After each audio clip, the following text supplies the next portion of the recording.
Hello everyone! Today I'm going to show you how to make Demkrot, this delicious semolina cake filled with dates. Let's get started.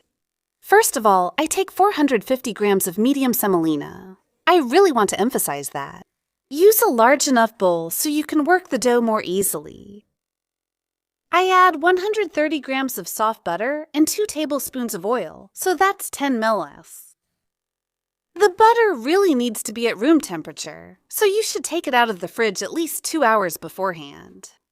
Quite simply, I crumble the dough with my fingertips by mixing the fats with the semolina.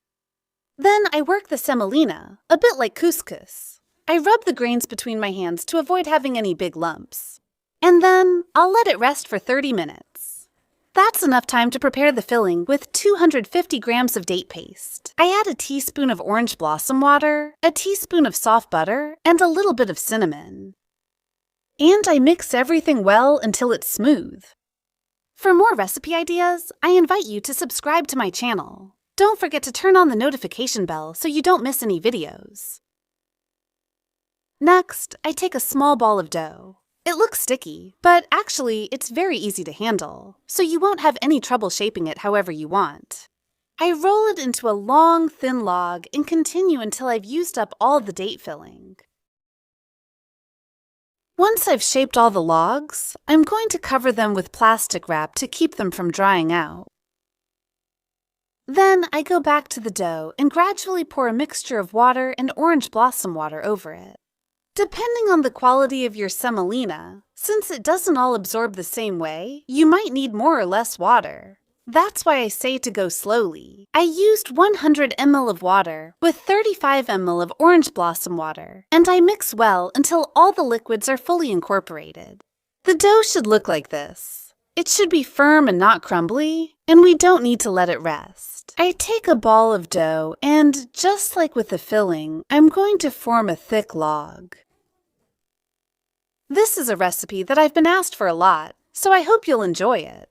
I can't wait to see what you make. As you can see, it's very easy to do. Once the log is formed, I'm going to make a well in the center, along the entire length. With my index finger, I slip inside a log of date paste filling, or powdered filling if you don't like dates. You can also do this with apricot paste, so you just have to replace the date paste with apricot paste. And finally, I'm going to pinch the edges to seal them and make sure the filling stays well inside, in the center, and isn't visible. So, as I already told you, the dough is easy to handle. I roll it a bit more into a log to smooth it out.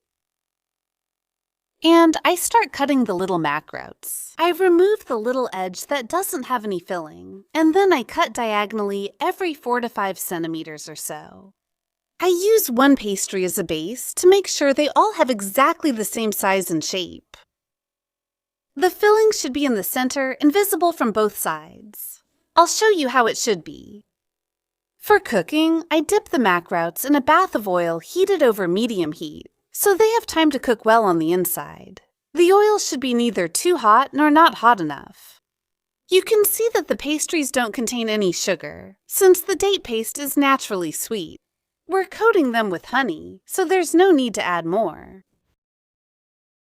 When they're cooked, I take them out of the oil and dip them directly into warm honey, so I heated it up before letting it cool down slightly. I leave them in the honey for about 10 minutes. I continue cooking my makrouts. It takes about 4 minutes for them to be nicely golden, so it's really quick. With this recipe, I made about 30 of them. After soaking in honey for 10 minutes, I place the makrouts on a rack to let them dry and cool. I really hope you enjoyed the recipe. If that's the case, as usual, don't forget to comment, like, and share the video. See you soon.